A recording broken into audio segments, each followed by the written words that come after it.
il y a des gens qui tronquent leur vertu devant certaines choses. Il y a des gens qui tronquent leurs valeurs, leurs principes, tout et tout, à cause de certains buts qu'ils ont le désir d'atteindre ce but-là. Mais je veux te dire une chose, dans la quête de ta course, il faut savoir ce que tu ne dois pas perdre et que tu dois garder. Comme Paul.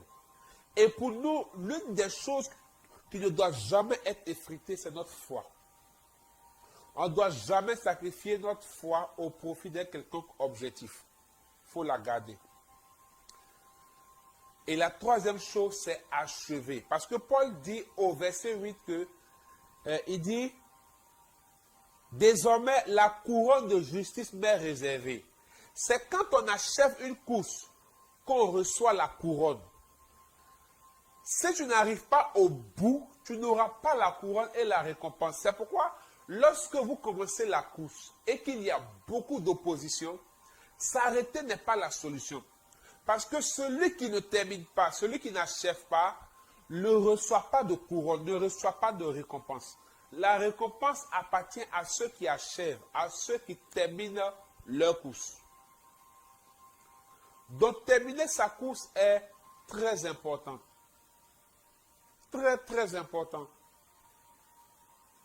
Et c'est pourquoi nous sommes là. Certains commencent bien, mais ils ne terminent pas.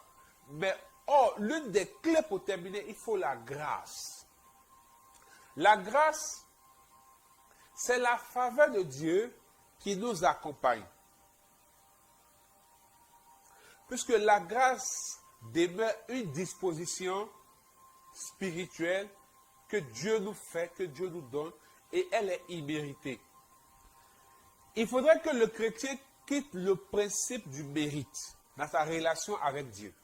C'est très important et rentre dans le message de la grâce. Beaucoup croient que c'est parce qu'ils jeûnent, qu'ils prient. Même si ces choses jouent un rôle dans la grâce. Certains pensent que c'est parce qu'ils donnent leur dîme, ils font ceci, cela, que Dieu va faire. Non. N'empêche que ne pas le faire aussi nous disqualifie et nous empêche de vivre certaines choses.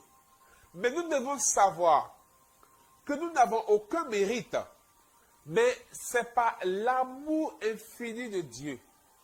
La preuve, c'est lui qui fait lever son soleil sur les bons comme sur les méchants, bien-aimés frères et sœurs.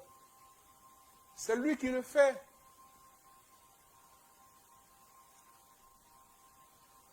Mais c'est parce que beaucoup sont dans la culture du mérite.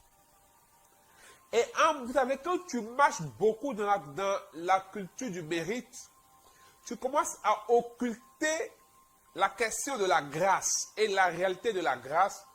Et quand tu commences à occulter la réalité de la grâce, tu commences à perdre beaucoup de choses et à être disqualifié même. Bien aimé, c'est la grâce qui nous fait. La grâce est une disposition spirituelle, surnaturelle, que Dieu fait à chaque homme en dépit de tout. Et la grâce, c'est une personne, c'est la personne de Jésus.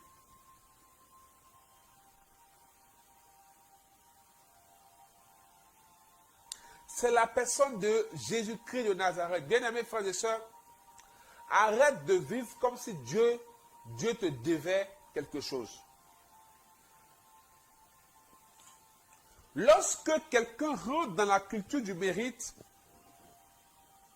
sa relation avec Dieu n'est plus vraie, n'est plus pure, n'est plus sans intérêt. Seigneur, comme j'ai fait ça, fais ci pour moi. Et là, on ne fait plus les choses par amour, mais on fait les choses par intérêt, dans le but d'avoir quelque chose en retour. Donc notre relation à Dieu n'est plus vraie, elle n'est plus pure, elle n'est plus vraie.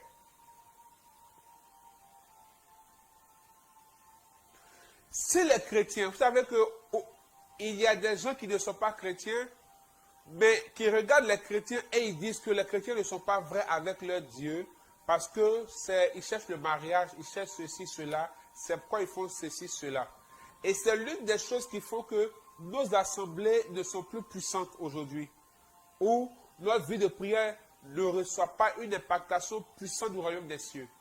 Parce que la réalité de la grâce a quitté notre entendement et notre esprit. Bien-aimés, si nous mettons dans une balance ce que nous faisons pour Dieu,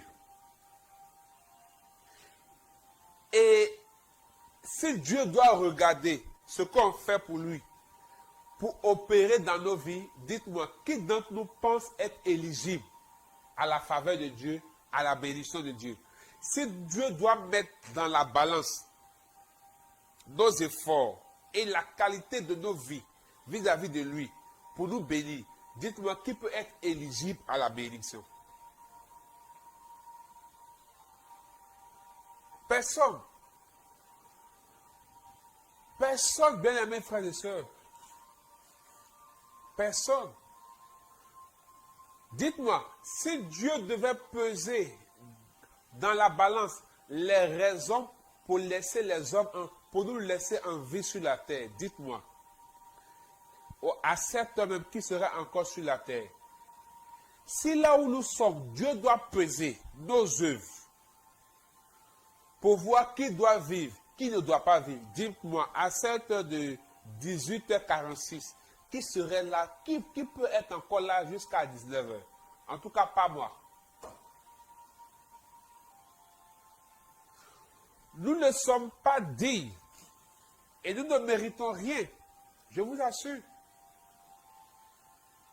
C'est pourquoi nous devons avoir une grande conscience de la grâce. Cette disposition imméritée qu'on ne mérite rien parce que Dieu nous aime, tout simplement. La grâce nous révèle l'amour de Dieu. Si au jour le jour, Dieu par exemple, c'est que si au soir de la journée, aujourd'hui, à minuit, Dieu doit faire la comptabilité de nos bonnes actions et mauvaises actions pour voir comment la journée de demain sera. Dites-moi, que chacun commence à imaginer sa journée de demain après le bilan comptable de Dieu, de nos bonnes ou mauvaises actions. Ça va chauffer demain matin. La grâce, elle est imméritée. C'est pourquoi apprenez à dire au Seigneur, vous savez, même quand je me mets devant le Seigneur, et puis je dis au Seigneur, regarde Seigneur, souviens-toi de moi par rapport à ceci, par rapport à cela. Mais je ne dois pas perdre de vue que ce que je suis en train de présenter au Seigneur, comme autel, comme un souvenir pour intervenir pour moi, c'est par sa grâce même que j'ai pu faire. Puisque le vouloir et le faire viennent de lui. Aujourd'hui, beaucoup de chrétiens perdent de vue la réalité de la grâce. La grâce, c'est quelque chose d'immérité. Il n'y a aucune raison. Dites-moi, quelle est la raison que Jésus avait pour mourir pour nous? Aucune raison. La grâce, c'est ça. Il n'y a aucune raison de faire quelque chose, mais la chose est faite. Et les chrétiens ont oublié qu'eux-mêmes, ils sont le fruit de la grâce. Mais à leur tour, ils ne savent pas gracier les autres. On veut toujours une raison pour pouvoir faire quelque chose pour quelqu'un, n'est-ce pas? Il y a toujours une raison qu'on recherche pour faire quelque chose pour quelqu'un. Quand tu es encore dans cette mentalité, c'est que tu n'es pas encore né de nouveau. Parce que la nouvelle naissance te fait prendre conscience que si Dieu t'a sauvé, si Christ t'a permis de naître de nouveau, oh, c'est une grande grâce, tu ne méritais pas. Et cette grâce, nous devons nous rendre compte de cela chaque fois que nous participons à la messe et chaque fois que nous allons au sacrement de la réconciliation qui est la confession.